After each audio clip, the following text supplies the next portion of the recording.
My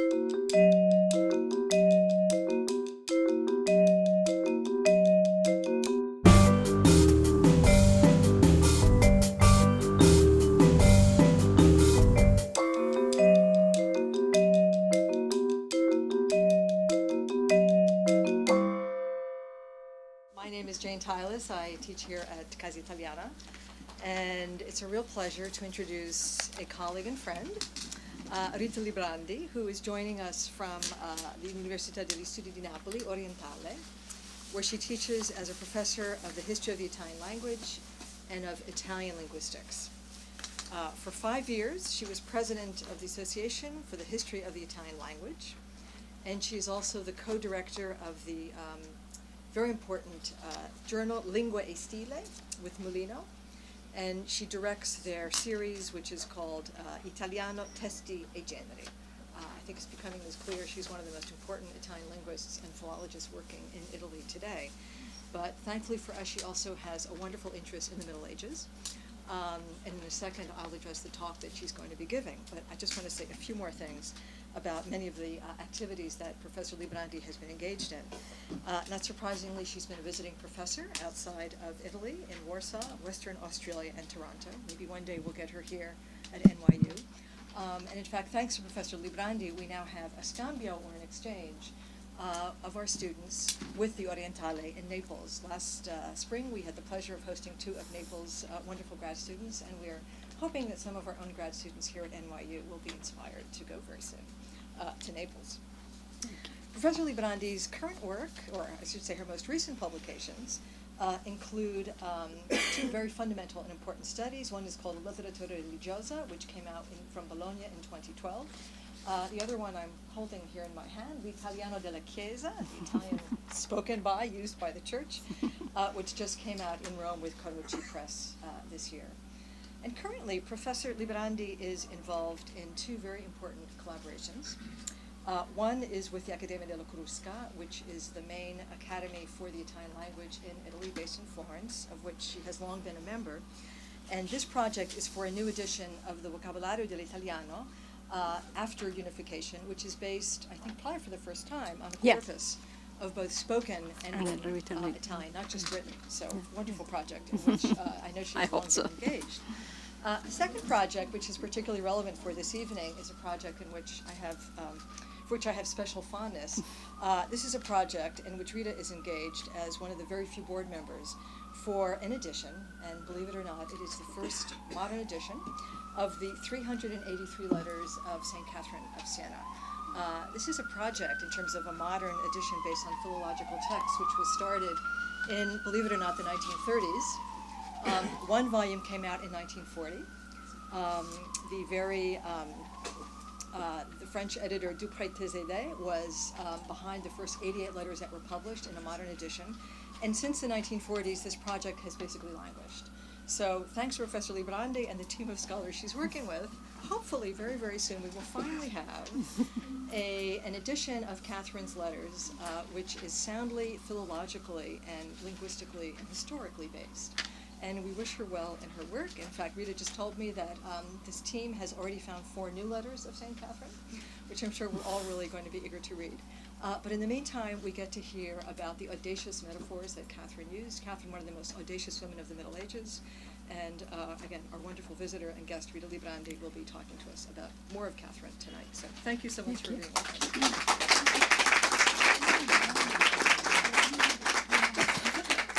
Thank you. First of all, I thank Professor Tylus and the other members of the Department of Italian Studies for the invitation, and I apologize to Jane Tylus because, as you know, she is one of the most important scholars of Caterina of Siena, so I hope that my lecture doesn't bore her too much.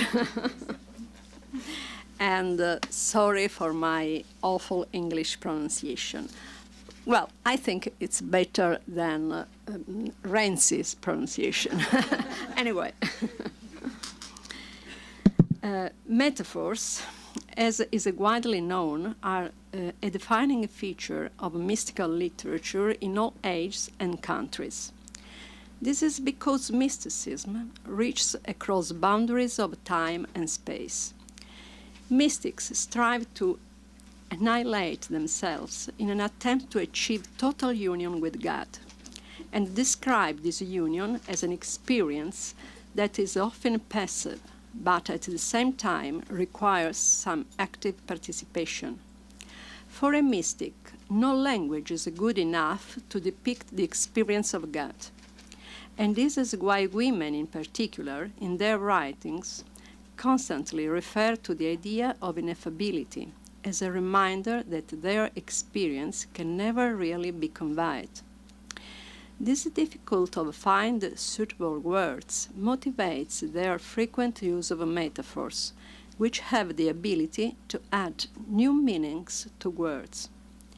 In Italy, studies on gender literature have often focused on the text of women mystics, mainly because, at least until the 17th century, women in Italy wrote for the most part about religious topics.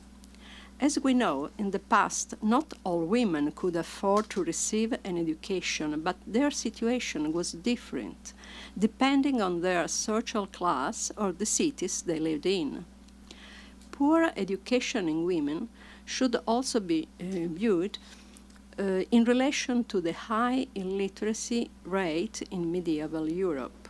Women were educated at home by their closest relatives or by private tutors or in convents, which were often the only places where they had the opportunity to read. Women, in any case, be they lay or religious, never managed to achieve a high cultural standard. They were, without exception, excluded from universities, and obviously kept away from theology. This also accounts for the fact that the bulk of religious female writing includes such typologies as letters or autobiographies, in which they tell their personal experiences, often focusing on mystical and visionary aspects. The narration of one's own religious experience didn't exclude knowledge of the Bible or of doctrine, but needed no theoretical interpretation. There is yet another reason why women predominantly wrote texts in which they told about themselves and their relationship with God. The fathers confessors who assisted them often encouraged them to describe their spiritual experiences and visions, to ensure they did not fall into heresy, and to help them avoid excesses in practices of penance and body mortification. In many cases, it was the father confessor who wrote down the text dictated by the women. In the past, not everybody learned to read and write at the same time, and many women, despite knowing how to read with confidence, or did not know how to write, or were very poor writers. What happened as a result was that words spoken by the women were transcribed by a male hand. This raises the issues of philology and text authenticity. To what extent the words we read today reflect those actually spoken by the women? It is impossible to determine with certainty whether the spiritual directors of women or the devotees who listened to them faithfully transcribed their words or changed something, thus acting as co-authors of the text, as it were. This often depended on how much they trusted each other. Spiritual fathers and devotees felt connected to the women mystics by feelings of deep devotion, which invoked the utmost respect and accuracy when writing down their accounts. An example of what could happen in the passage from the spoken words of the women to the transcription written by the men who listened to them comes from Angela da Foligno, who lived between 1248 and 1309. From 1292 to 1296, Angela dictated her autobiography, Il libro della Beata Angela da Foligno, to the Franciscan friar Arnaldo, who listened to the account and wrote it down, possibly in vernacular, and later translated it into Latin. Arnaldo always read again to Angela what he had written, and in some cases the woman noticed slight differences from her words, but agreed that the friar had nonetheless captured the essence of her story. We can therefore infer, even from this account, that what we are reading today under a linguistic point of view doesn't correspond, as far as syntax and morphology are concerned, to the language used by the women who dictated the text. Although the images they employed and the core of their accounts were preserved, also because women could listen to what had been written and make corrections to it. When considering the mystic women writers who lived between the 13th and 14th century, we should also remember that in the Middle Ages, the idea of text authenticity was very different from the one that developed with humanism and later during the modern age. Notions such as original work or work of authorship were relative and subject to change, especially in the case of religious works that content conveyed to the believers was more relevant than its attribution to an author. The question of the text fidelity to its source is particularly relevant in the case of the letters of Caterina of Siena, due to the historical and cultural importance they acquired over the centuries, in particular during the 19th century. As is well known, in the 19th century, the letters of Catherine, which even the Accademia della Crusca acknowledged as a major text, were attributed a highly moral and civic value, and came to be linked with the patriotic ideals of the Italian Risorgimento. Here hence Niccolò Tommaseo commitment in 1860 to provide a new edition of Catherine's letters. Despite its historical and cultural interest, Tommaseo's edition shows many flaws, both from a philological and a linguistic point of view. In the first half of the 20th century, as Jane told, the Istituto Storico Italiano per il Medioevo, the Italian Historical Institution for the Middle Ages, undertook to produce a more reliable edition based on philological criteria, but work on it stopped after the publication of the first volume in 1940. Since about 2 years, the project where is the mouse? Oh, okay. The project for a new definitive critical edition has finally been resumed, again thanks to the Istituto Storico per il Medioevo, which appointed a scientific and editorial committee, of which I am unworthily a member. Even the earliest analysis and linguistic examination of the letters show, as I mentioned, a consistent use in all texts of specific images, lexical items and metaphors, which can therefore be safely attributed to Catherine as opposed to phonetic, morphological, and synthetic traits, which are impossible to determine with certainty.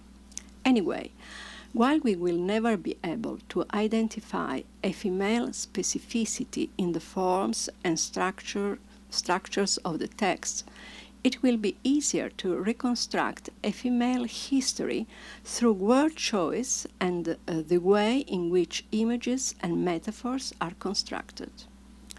What we know with certainty about female religious education is that devotees, women in particular, were taught mental prayer and spiritual meditation.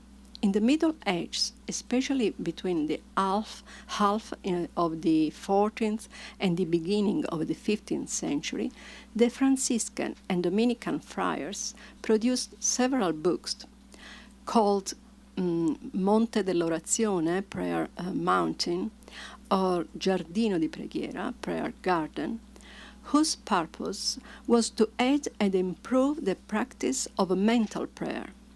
Their teachings, addressed in particular to women, included how to relieve the passion of Christ and identify oneself with his sufferings.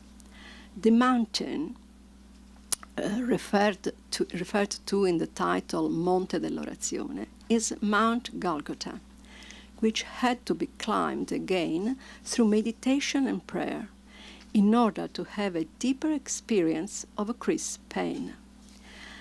The practice led to a growing tendency among mystic women writers to blend the earthly visible reality with the godly ineffable one, and hence to an increased production of images and metaphors in their accounts. The religious texts, even the Bible itself, which the women listen to or in some cases read, contain many metaphors, so it was their very education that made them acquainted with metaphorical language.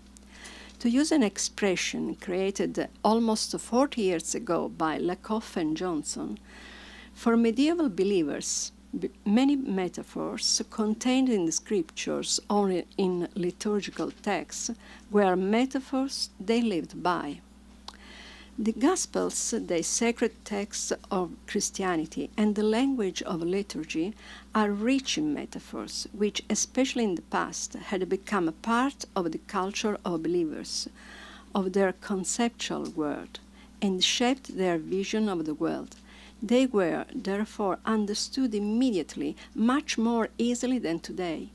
We need only consider the bread of eternal life, or the link between the wine glass and the blood, which is recalled each time the Mass is celebrated. Or think of images such as Mary Tabernacle of God, of course, which today can only be understood by well-educated people, but were once clearly readable by common people too. What this particular imagery refers to is Mary's motherhood.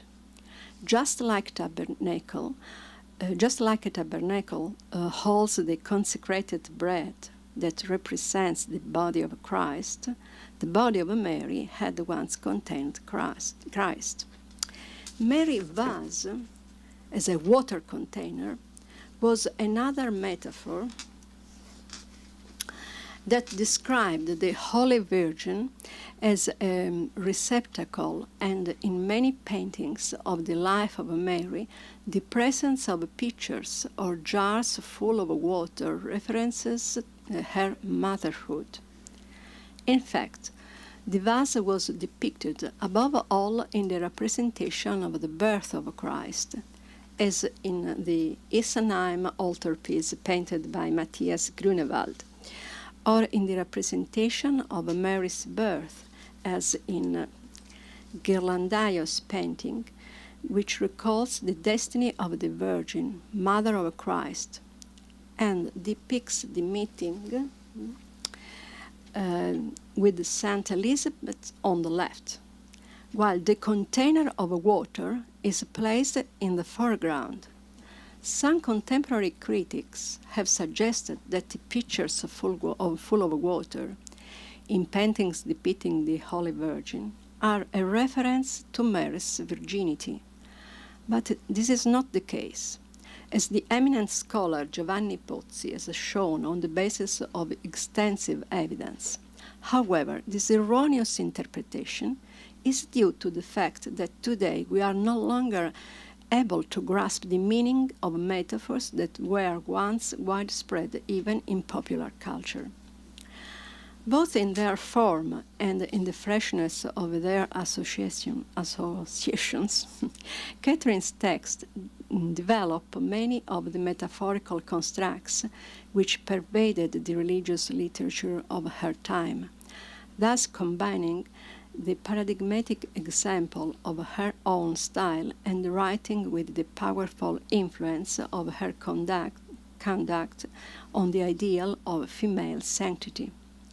Between the 15th and 16th century, the symbolical language of the letters and of her dialogue left their mark on the pages of other religious women, in particular of Dominican women mystics, such as Domenica da Paradiso, Stefana Quinzani, or Caterina de Ricci.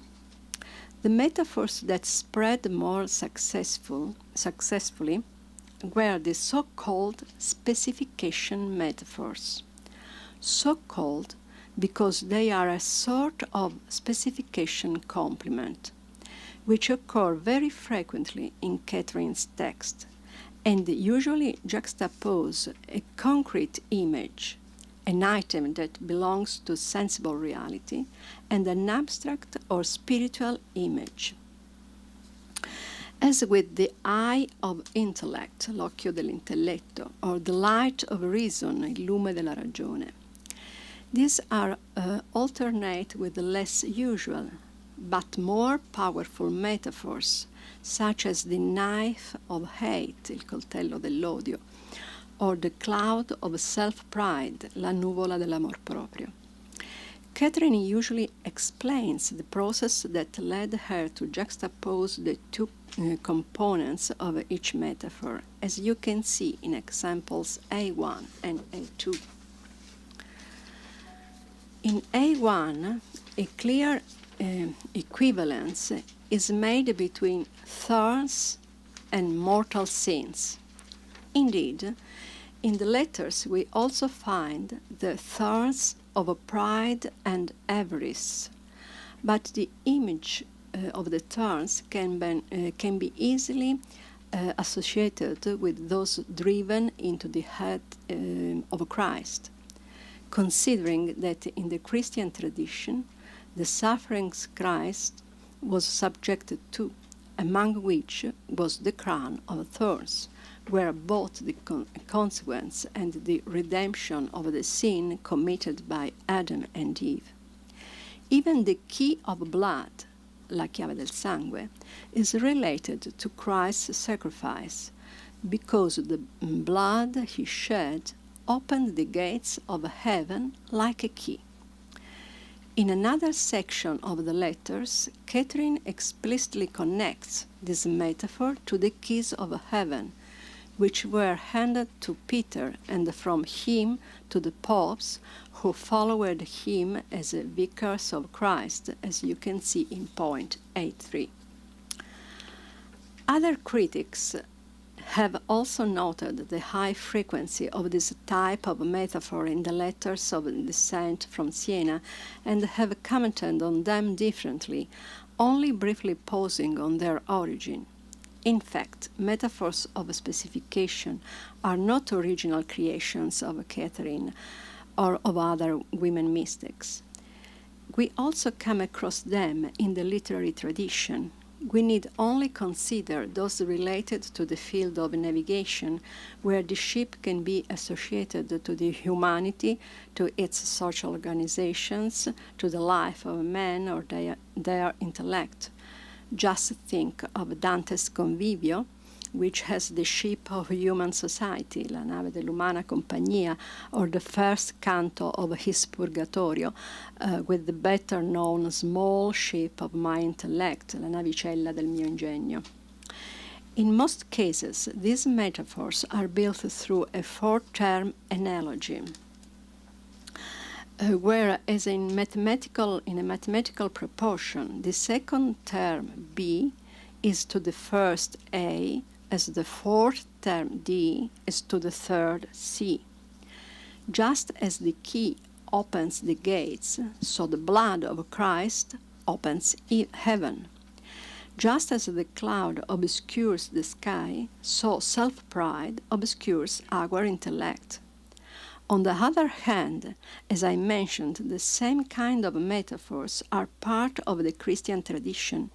In the past, they were common knowledge and were immediately understood.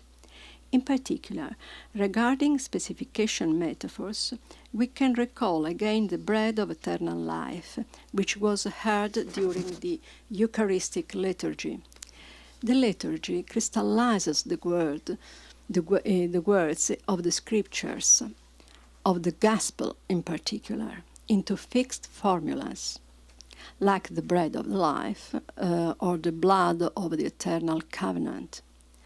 These were already in the Roman liturgy, which in the passage from Greek to the Latin language had acquired a high, refined style. Indeed, the way in which the miracle of the Eucharist repeats with every Mass puts concrete objects under the eyes of the devotees and connects them to spiritual images. In the writings of women mystics, this type of connection extends to all aspects of reality, as we have seen with the knife and hate, or the cloud and self-pride, and so on. However, metaphors of specification are so frequent in Catherine's letters that they are acknowledged as a hallmark of her style. This led to their spread not only in the pages written by other Dominican religious women, but also, for example, in the spoken sermons around the mid-16th century addressed by the friar and follower of Savonarola, Matteo Lacchi, to the community of Dominican nuns of the San Giorgio convent in Lucca. The fact that Caterine became a model, however, has to do not only with the high number of metaphors of specification, but also and especially with the evocative, compelling power that comes from the images she chooses. I have already mentioned the frequent juxtaposition between concrete objects and abstract concepts or spiritual images. But what can also be observed is a tendency to use a metaphor differently depending on whether it is related to the five senses or to specific elements of the sensible reality that surround us. Catherine's choice seems to depend on the effect she wants to achieve with her addressees.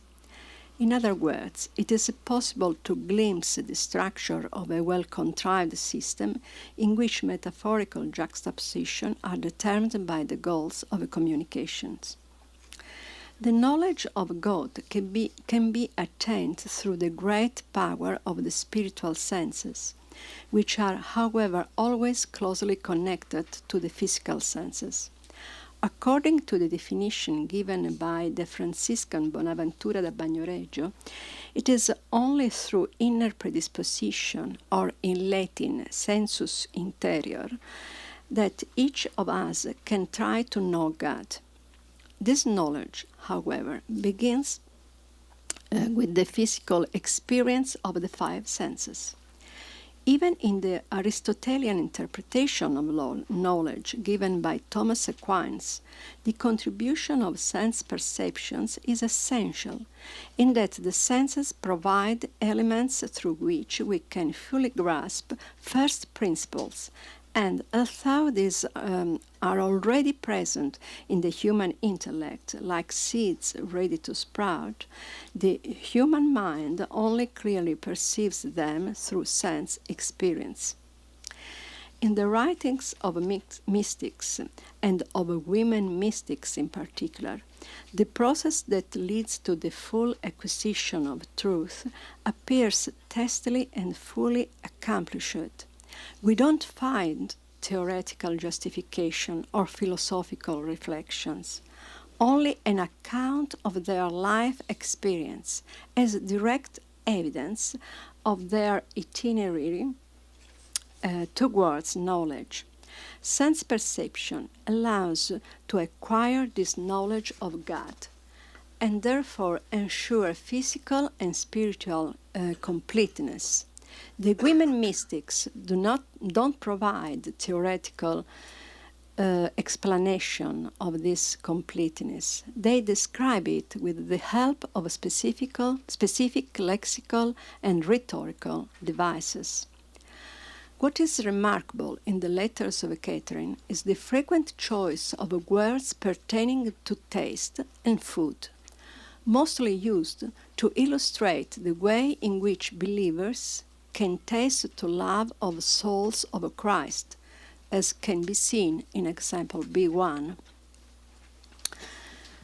The food to which the saint from Siena refers is always Christ, whose body becomes food, but the souls of our brothers are also food we should feed on. In imitation of Christ, who, in order to save us, chose to take within himself and hence feed on our souls. As Caterina repeats several times, the food that is identified with Christ can be tasted above all at the table of the cross, la mensa della croce, which is similar to another metaphor, probably related to the parable of the wedding banquet or to St. Paul's invitation to eat at the table of God instead of that of the demons. However, as you can see in the examples B2 and B3, in Caterina's language, the expression to eat at the table of the cross means to swallow the suffering of Christ, thus becoming tasters and saviors of souls. Moreover, in the food that is tasted at the table of a cross, the figurative and literal meanings can once again coexist thanks to the sacrament of Eucharist, which allows believers to feed on the body of Christ. The nourishment provided by the host has a symbolical value and plays an important role in the experience of the mystics, but in the case of Caterina, it takes on a highly specific meaning. The eating of this sacred food symbolizes the passage from the external senses to the inner, spiritual ones, and hence the attainment of knowledge, as is shown in example before, where the saint clearly states that we would be deeply ignorant if we didn't feed on this sweet food.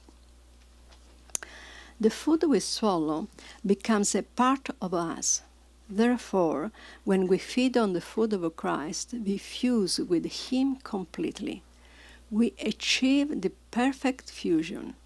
The sense of taste helps connect the concrete sensible reality and the inner spiritual reality. The soul itself has a sense of taste and directly tastes the truth of faith, as you can see in the examples B5 and B6. In the examples B5 and B6, I proposed a different translation. You find it below the quote highlighted by the bold characters. Nofke almost always offers an excellent translation, but in B5, I think it is a mistake to cancel the soul and replace it with the pronoun we. That means, of course, all believers.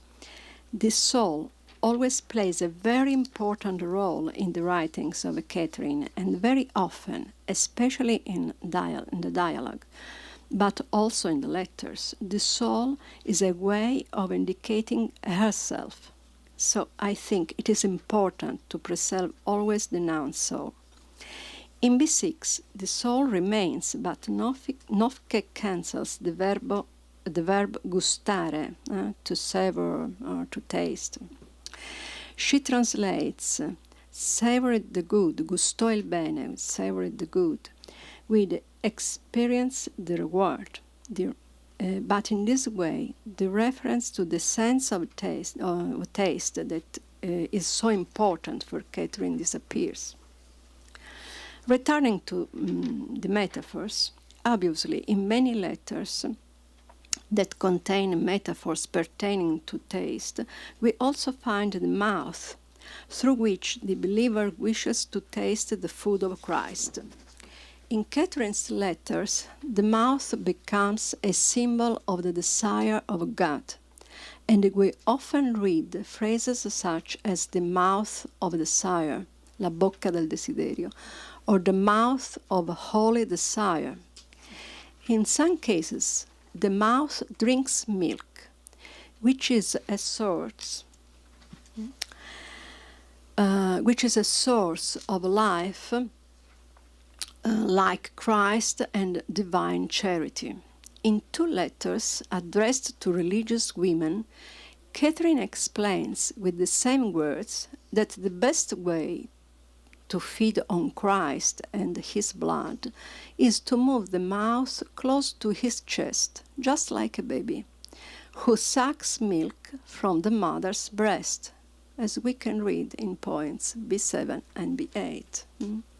Dearest sisters, she says, you must act like an infant.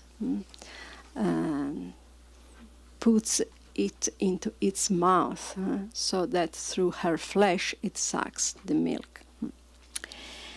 As we can see, the lexicon becomes full-bodied as the author tries to express the desire for the possession and the joy that humanity derives from it.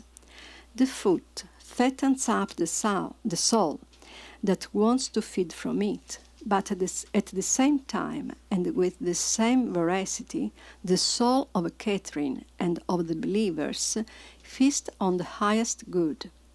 Fasting and eating become metaphors of life because both abstinence and Eucharistic and spiritual feeding are ways to always be united with God. Christ becomes a breastfeeding mother, a simile that might have been created by revisiting the text of the New Testament. In Peter's first letter, for example, believers are encouraged to crave the spiritual milk. This image, however, is not found in Catherine alone, but occurs in other medieval women mystics, and more than any other, evokes the world of women and their history. In the letters of Catherine, a similar role is played by the sense of sight, which is even more effective than taste when it comes to attain truth. The passage from seeing the knowing is immediate, as explained by another metaphor of specification, the eye of intellect, one of the most frequent in Catherine's letters. In a small number of cases, it is joined by the eye of knowledge, l'occhio del conoscimento, where the link between the sense of sight and knowledge is even more explicit. The letters almost never explain the steps from sense perception to the full knowledge of truth, but sometimes they refer to the practice of meditation, during which, as I mentioned, believers should try to concentrate in order to visualize the passion of Christ with their eyes and their mind.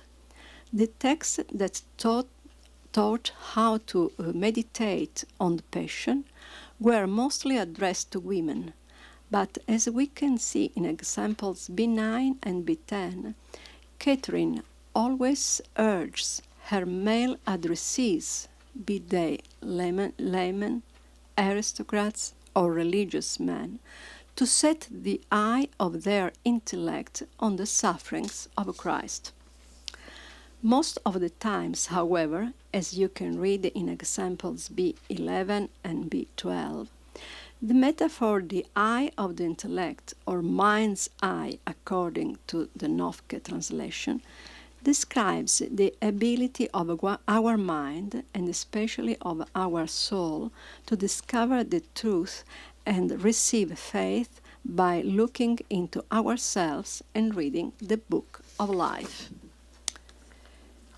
You may have noticed that in nearly all the examples examined so far, the metaphors are accompanied by an exhortation, a key passage of the letter aimed at the pointing to addressee towards a certain kind of behavior, or at correcting a wrong behavior.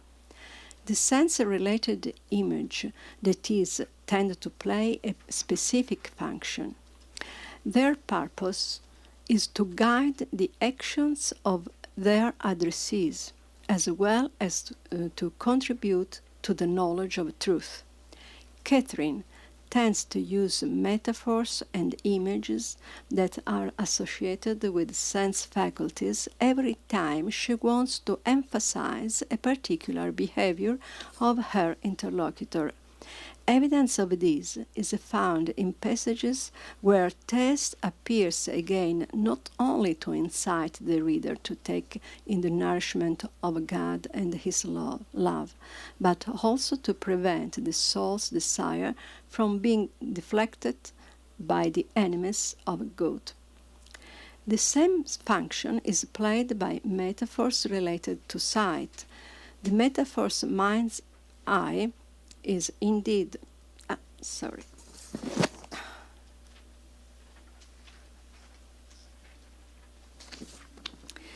the metaphor's mind's eye is indeed complemented by the equally frequent phrases light of intellect and light of reason, lume della ragione, where light, lume in Italian, is used in its figurative sense of eye, as it was often the case in literary Italian. The metaphor lume della ragione, light of reason, comes from the Latin. The expression lumen rationis, in fact, was used by Thomas Aquinas to describe the light of natural reason, which God projects on man, so that they may distinguish between the immutable principles of good and evil. The Dominican friars had done their best, in particular in the 14th century, to teach laymen who didn't know Latin a set of basic theological principles, in particular the sermons of Giordano da Pisa, and to a different extent and in different ways, the treatises of Domenico Cavalca had helped spread the theories of Thomas Aquinas, promoting an intensive, well-thought-out doctrinal education. The writings of Catherine show the final result of this education. They don't expound theoretical principles or the reasoning behind them, but illustrate the effects of some of these principles on the lives of men. Like other metaphors related to the senses, lume della ragione, light of reason, as you can see in examples B13 to B15, is used by Catherine in those passages where she tries to urge her addressees to practice virtue and save their souls. Everything we have seen up to now should not mislead us into thinking that the language chosen by Catherine to communicate with her interlocutors consists only of spiritual images or of an disembodied immaterial language. Quite the opposite. Whoever reads the letters of Catherine is struck by the intensity and the strong energy she conveys. We have already considered the peculiarity and the uniqueness of such metaphors as the knife of hate or the cloud of self-pride, which capture the reader's attention, but only partially belong to the category of the so-called audacious metaphors. When I talk about audacious metaphors, I refer to the definition given by Heinrich Lausberg, who used it to describe those metaphors that juxtapose two otherwise distant elements, thereby going beyond the common knowledge of readers and boosting their involvement.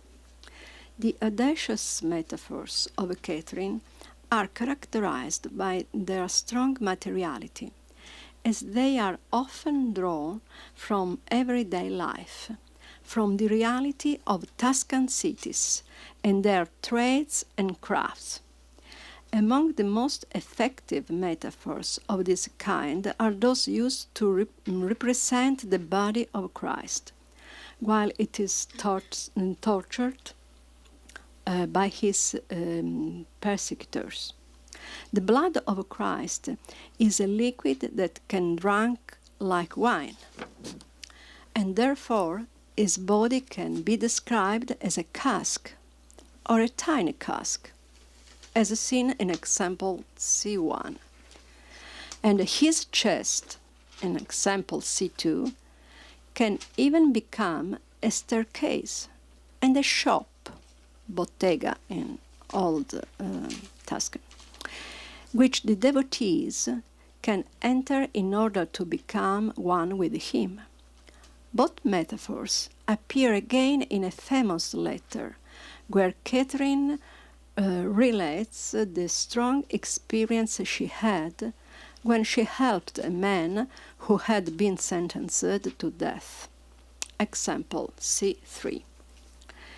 As we can see in C1, the blood of Christ as a wine comes out from the cask already with its circumcision, which opens the cask. But the blood will end when the lance will pierce his side. In C2, the chest of Christ is a staircase. We can go up, as you remember, to drink milk, or now to reach the side and enter the shop. So the open side is the door to the shop, and in C3 and everywhere in the letters, Caterina always uses the word bottega, that means a shop. So I believe that in the translation it would be better to use the word shop and not hostelry, as Nofke did, maybe because she thought of the side of Christ as a refuge, and not as a store. But with her translation, we lose the link with the daily life of the city. The link with the reality of city life becomes even stronger when the generous sacrifice of the Lord is compared to the action of those who pledge their money as security or lend it to repay the debts of others. Jesus paid a price to wash the sins of others, just like the guarantor pledged his money to guarantee the debts of others. However, there is an even stronger metaphor that links divine charity to a usurer. Just like a usurer, the charity of God works and earns always and without interruption. As we can see in example C4 and C5, Caterina herself explains what sort of link connects the two components of this metaphor. In C4, as you can see, the literal translation of Italian "egli entrò in ricolta" is "he became a guarantor." Entrare in ricolta was an old expression of economic language, and indeed it is not easy to translate, also for Italian people. But I think that with the word guarantor, we could preserve the specialized language. In C5, the word usurer had a very negative connotation, as today, of course. The lender of money in Tuscany in the 14th century was very different from the usurer. So if we cancel the word usurer, we cancel the force of the metaphor. The noun guarantor, it was mallevadore on Tuscan, does not carry negative connotations, since the guarantor doesn't lend money but provides a guarantee through his money. Much stronger, as I said, is the juxtaposition between God's charity and the usurer, later picked up by Domenica da Paradiso, the Florentine Dominican nun, who was often inspired, as we have seen, by Catherine's model.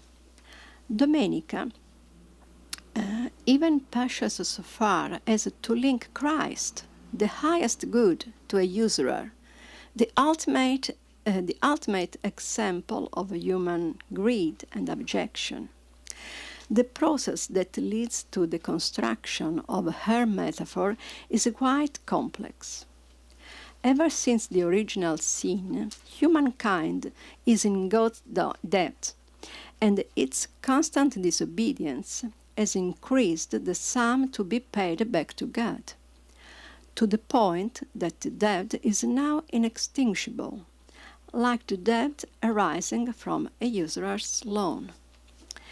Nobody could have repaid the debt of their sins if Christ had not come to our rescue and, like a banker, had not lent us, through his body and his blood, the money to settle our debts. However, due to their sins, men cannot extinguish this debt, and therefore the Lord, like a usurer, continues to ask them to repay the loan.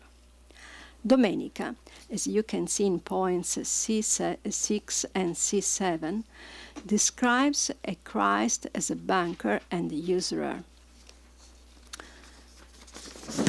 The words usurer, usuraio, and usury, usura, have carried a negative connotation ever since their earliest records in the 13th century, earliest records in Italian, and immediately became synonymous with mean and meanness, and demonstrated by the conviction of many preachers, beginning with Giordano da Pisa.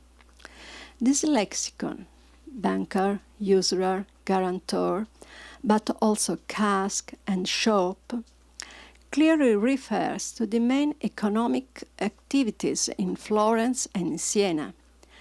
The boldness of the metaphors fashioned by Caterine and later imitated by other Dominican women in their writings lies in her choice of an unexpected association between these terms and Christ or God's mercy, a deliberate strategy that wanted to awake the conscience of the readers by evoking the concrete situations, the shop, the cask, usury, which they know well and don't expect to see associated with the love of God. The association of a concrete and spiritual images is not, as I have pointed out, an invention of women mystics. Although in the writings of women and in the text of the Saint from Siena in particular, they become more intense and unique thanks to the bold juxtaposition of very distant elements. The extremely high frequency of these images, which are always used to exhort readers to follow the good, is a confirmation that despite being transcribed by male hands, they came from one voice only, that of Caterine. Thank you.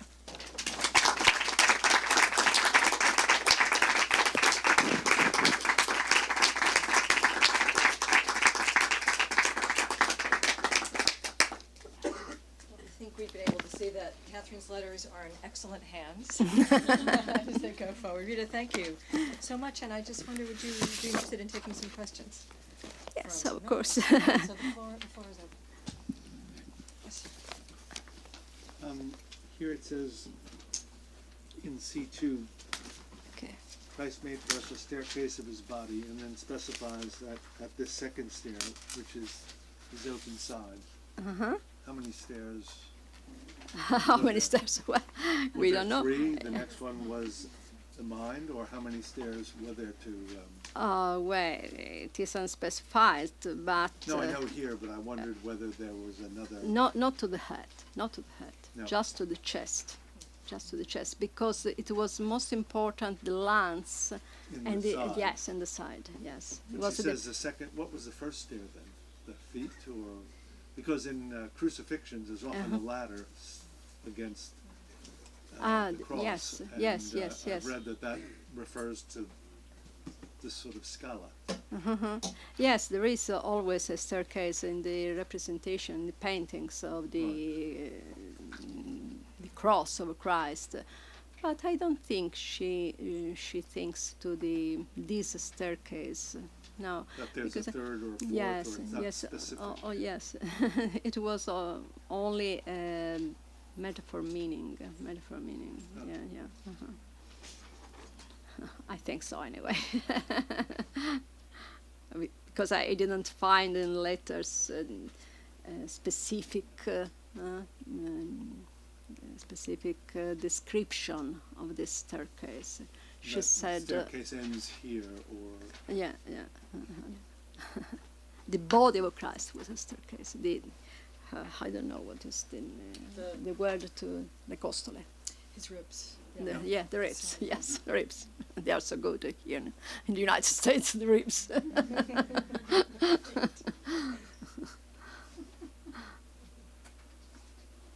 Yes.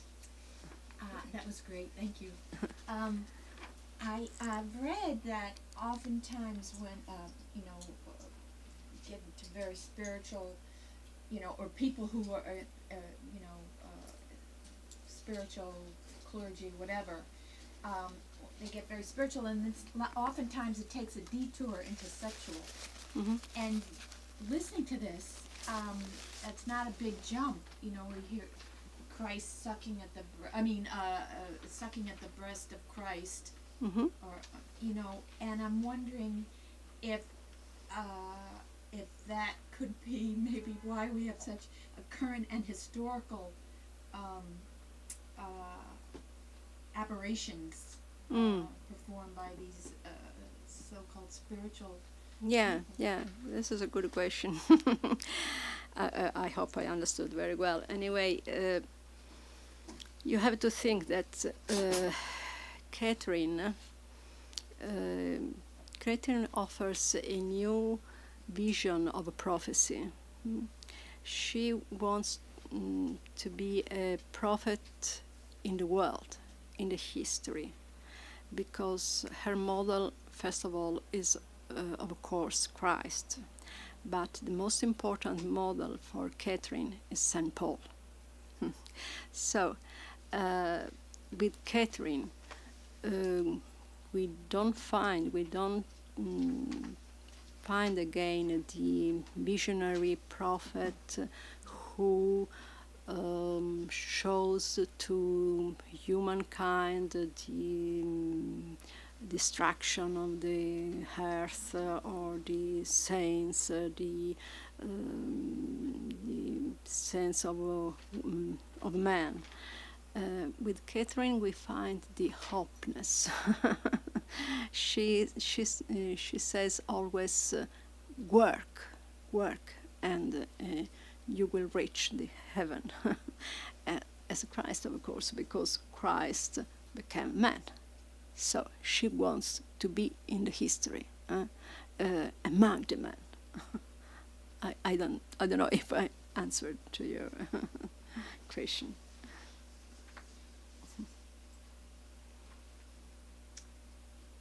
Yes, Francesco. Yeah, I was wondering if you could relate what you just said about, Catherine wants to be a prophet, like, in the world, in history, with a different way. It seems to me she approaches this ineffability of God. Mm-hmm. So, for example, if you compare what Dante does, then we have a real ineffability. Dante falls silent when he sees God, whereas here, as you shown, Catherine describes this union with God, anyway, this experience of God with very concrete metaphors and very audacious metaphor.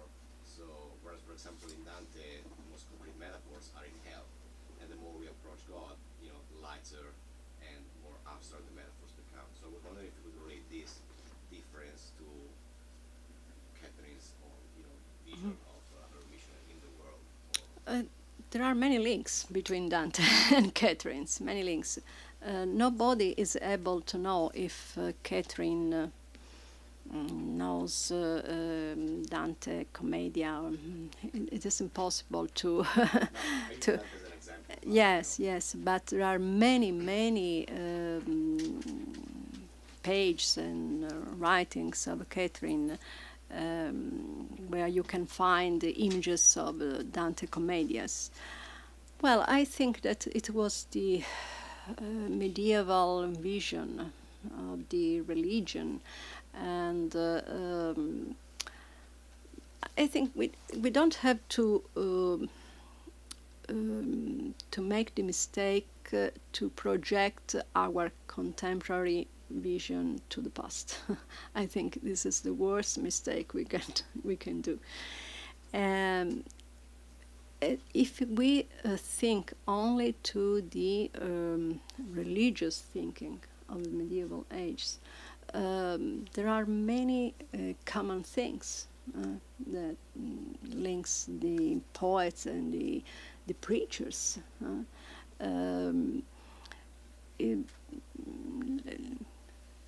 The link could be, but it's just my opinion. It's just my opinion, and I have to study more about this idea. I think that the Dominican preachers and Giordano da Pisa could be the link, because in Catherine's letters it is possible to find many words and Bible translations exactly as those used by Giordano da Pisa. Well, Giordano da Pisa taught and gave his sermons in Santa Maria Novella, where Dante studied. So I think this is the link. But I'm studying about that. I hear just as according to what you are saying, I think that one of the lines should be followed is the mystics of Richard of St. Victor, and so the pathway should be to someone else. I am sure Caterina has not direct knowledge of that. For instance, the link with Dante could be because of the common sources. Yes. So the common sources should come from a confessor or someone. Confessor and preachers. You know why I say that? Because the highest of mind is precisely in Richard of St. Victor. Mm-hmm. I have never found a really unbelievable divine charity and usurer. Yeah, And the it's explanation unbelievable. we have given is great. And however, I have found many things in Richard of St. Victor. Hmm. Not Brest, things like that, not. But the light of reason. For instance, we know that St. Thomas Aquinas is indebted with the background. So I think is mediated. Yeah. So always, this was also something I admired when I was working on that, is always, in my opinion, the role of the man, should be understood. Yes. It's uh, always very important. important. Yes, it is. And Yes, as I told, you can't find in Catherine's writings, but also in other women mystics' writings, the theories, theological theories. no, sure. of course, because the women, of course, didn't attend the university, but also many laymen didn't attend the university. Yes, it was. But the preachers mediated, and the Dominican, first of all, had a very, very important role, because if you read, of course you've read, sure, the sermons by Jordan of Pisa, you can find many Thomas Aquinas' interpretation of Aristotle. So of course, Catherine couldn't listen to Giordano da Pisa because she was younger. But other Dominican preachers, of course.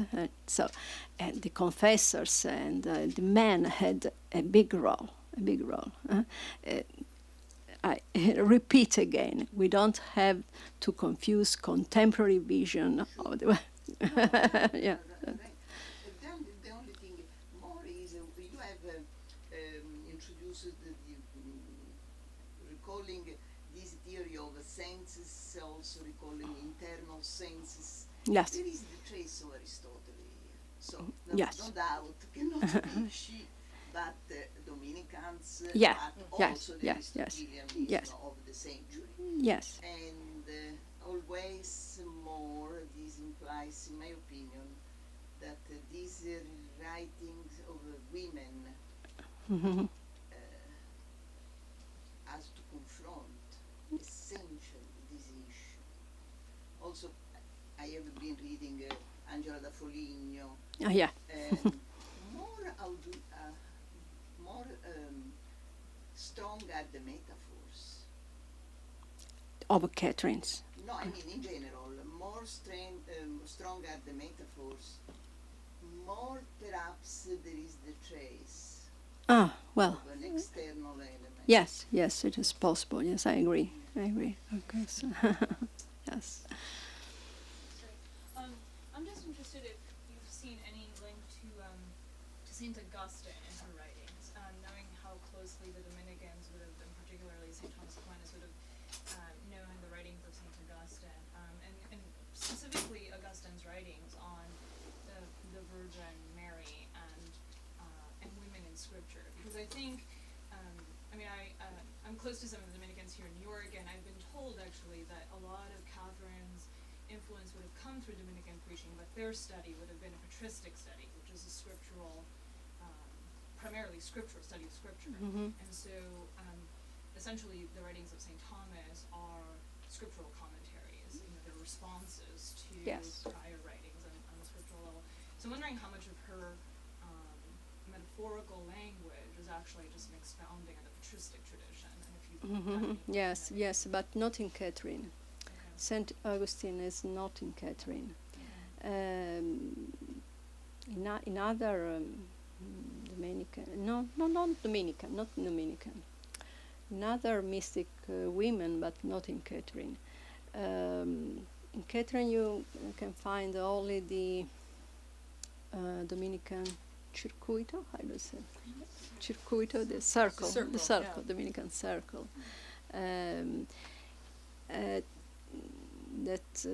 Well, in the Aristotle interpretation, in the half of 14th century, Saint Augustine was forgotten. And Saint Paul is not an Augustinian model. Saint Paul is a soldier, not a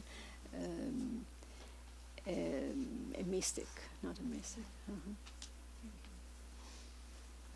Sarah, can I see one more question? Did you have a question, Sarah? Well, perhaps, yes. Hi. different question about the spiritual meditation and the manuals. Uh-huh. So, for example, the Modello and Stillon and Giardino. Mhm. So, how did they influence the reading practices, the silent reading, for example? And how, for example, Caterina described her reading practices, her use of text, oral text, how she meditated, and what's the relation between these manuals and her practice? No, she doesn't describe. She doesn't describe. We know that about the reading for text written for women, and first of all for the practice of prayer, and of course we see many links in the letters, and first of all in the dialogue, I think, more in the dialogue, but she doesn't describe. She was interested to incite the emperor, the popes, and not to say us how she had learned to pray or to meditate. But at the end of the 14th century and the beginning of the 15th, you can find many other women mystics who had these books in their library. And in the house of Colomba de Rieti, in the house in Perugia, there is a little mountain, a cartone, yes, a little mountain that represents the Golgotha, with the book, the Mount of Prayer, and the object. So she looked at the mountain and she meditated about the Passion of Christ. Yeah. Everything was so usual and concrete. Catherine probably doesn't need those little, she doesn't need relics, or she doesn't need those kinds of images to get her Yeah. meditating, right? I mean, you know, the Dialogo opens up with a voice cried out, and God answered, and you're there. So the process That's right. itself, there's no mystery to that. That's right, yes. But beside Catherine, do you think that these manuals had an influence on the evolution of silent reading, or are not related with reading, or? Yes, we are trying to discover